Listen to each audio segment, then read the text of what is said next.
the other of trade violations and holding out. Blake? Robert Sherman live on the North Lawn tonight. Robert, thank you. And then there's up on Capitol Hill. The White House now has a new dilemma.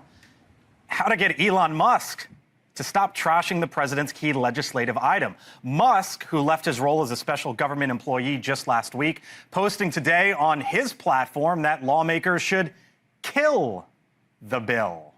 Our Joe Kay live tonight up on the Hill. Joe?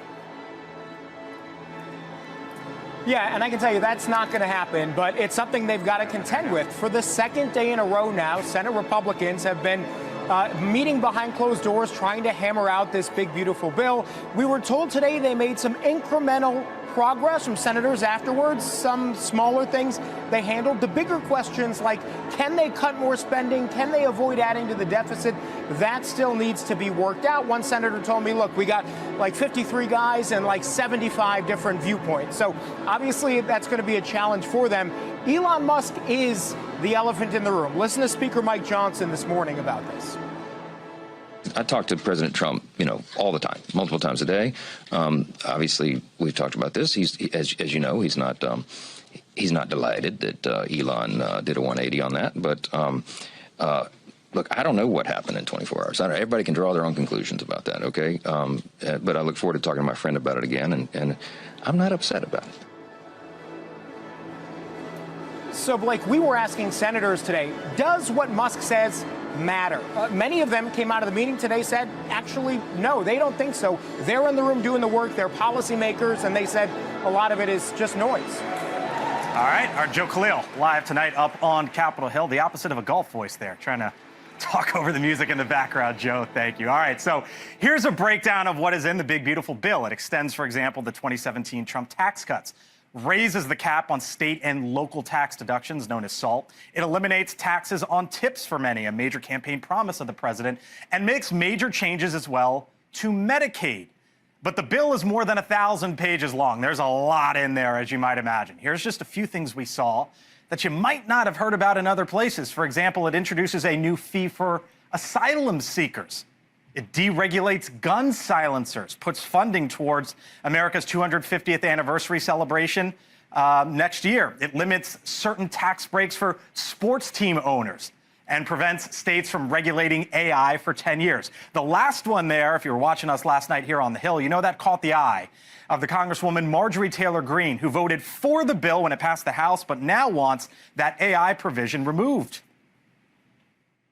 I find it so problematic that I'm willing to come forward and admit that those are 2 pages that I didn't read, because I never want to see a situation where state rights are stripped away. I think we have to protect states' rights to be able to regulate and make laws that they need to make for their states.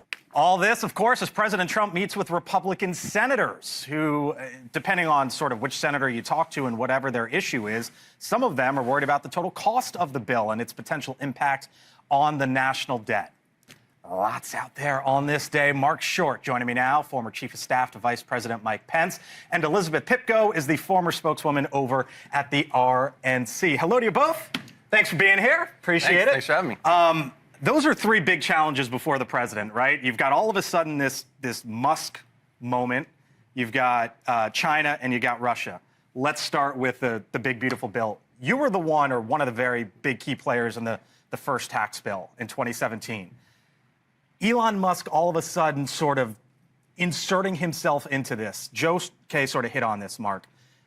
Does that matter at the end of the day? I think it matters, but I don't think it's consequential. I think because we're now having negative, news cycles continuing to talk about this. But I think we all need to take a breath and recognize when you have a bill that's this large, it's not going to be perfect.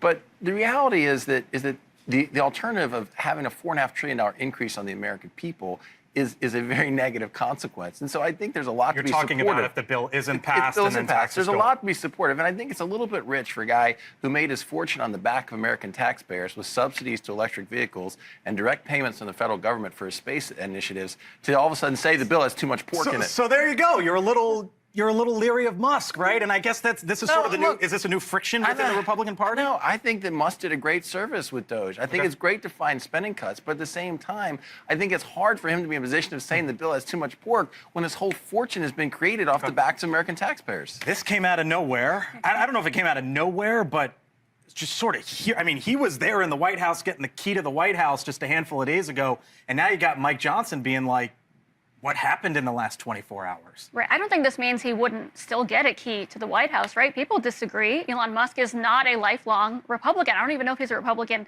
right now. So his opinion is not that relevant on this. At the same time, it's also nice. You don't think it's relevant? I don't think it's relevant to Donald Trump or most Republicans. I think people are curious what's going on in his mind because he's been a key player for the last, couple of months. No threat to primaries? Because he's basically saying out there, look, if you don't do certain things, we're coming after you in 26. Let's not forget, before all of this happened, before Donald Trump won in November, he was not really involved and decided, look what is on the ballot, look what I have to do with this decision, and decided to obviously get behind Donald Trump. So the fact is, when the primaries come around and he has to make a decision, I'm pretty confident he's going to back Donald Trump and Republicans anyway. We learned this morning the president's schedule was basically kind of wide open. And I was wondering, what's going on? This has been a couple days now. And Elizabeth, now we know he was talking to Vladimir Putin for about an hour and 15 minutes or so. President Trump says Putin made it very clear.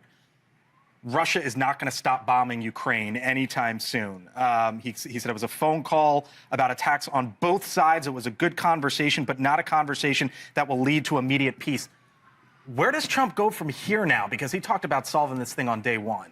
He did. Look, I think when it comes to Donald Trump, he has to answer for a 3-year mess. The fact is that Donald Trump was there when Putin initially invaded. I don't think what happened would have happened. I think in April of 22, there would have been a chance for America, Donald Trump, to not get in the way of the agreement that was supposed to be made. The war would not have continued on, and now we're in this mess. The fact is Donald Trump isn't called an isolationist. He's not. He's talking to Putin. He's talking to everyone involved. He has an envoy on the scene. The fact is he wants to do whatever it takes for peace, but with that comes serious challenges. Do you think that Trump thought he would have these, as Elizabeth said, serious challenges right now with Putin? Or do you think he thought he would have had this solved and sort of what's the next move here? I think he knew that the challenge was. I think he probably assumed he would solve it faster. But, I long for the days that Republicans actually had a position to say that when a former KGB dictator invades a country, slaughters women and children, steals children, brings them back across country lines, that your position would be to say, let's allow Ukraine to defend itself. That's the fastest way to peace. So that's the position of your old boss, Mike Pence. President Trump's, of course, in the first Trump administration, Blake. I mean, let's be honest. Putin doesn't want peace. Putin wants Ukraine. The time has come for President Trump and the U.S. Senate to enact harsh sanctions on Russia and increase military support for Ukraine. Let's keep in mind, it was the policy of the first administration. It was the one that actually prevented Nord Stream 2. It was the Trump administration that actually took out 100 Russian mercenaries in Syria when they crossed the red line. The president of the first administration was very tough on Russia. And so I welcome the chance to actually return to those same policies that I think contained Russia. Do you think he needs to return to what Mike Pence is saying there? I don't. I think the fact is Joe Biden, for 3 years, funded this war, and look what happened. There is no way that continuing to fund this war is proven to actually end anything. The fact is people don't want to talk about it. Look at the effort going on to keep Iran from a nuclear weapon. Russia has a nuclear arsenal bigger than really anyone out there except for us. So if we do end up in World War III, as Donald Trump calls it, who has to stop it? The United States of America. All right. The Biden administration tied the hands of Ukraine with the weapons that were provided. They never allowed them the freedom to actually defend themselves. Let's go back to returning to that policy like it was in the first Trump administration. So if that's Musk and then that's Russia, let me end here with China, because the president said today, by the way, and I'm not equating all these, but these are three of the big ones before him. He said he had a phone call or he said she rather is very tough and he is extremely hard to make a deal with. I keep reminding people that from the very first tariff in 2018 to the phase 1 trade deal at the end of 2019, that was 20 months, Mark. And I'm just wondering here if Trump is sort of starting to remind the American people, you know what, this could take a while with China. I think that's okay. I think American people can be supportive of tariffs against China because I think they are our nation's greatest adversary today. I think that's what the president did well in the first administration, was rallying the world to focus on China.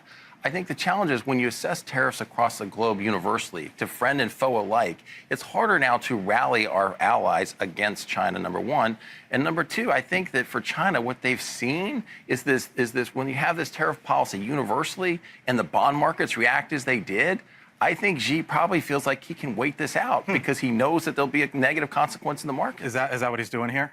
I can't speak for him, obviously, but I don't want to. No, I know. No, but the fact is, we have a lot of issues with China, right? We're not just talking on tariffs. We're talking about the threat that is China. The fact that you're talking about Ukraine, the fact that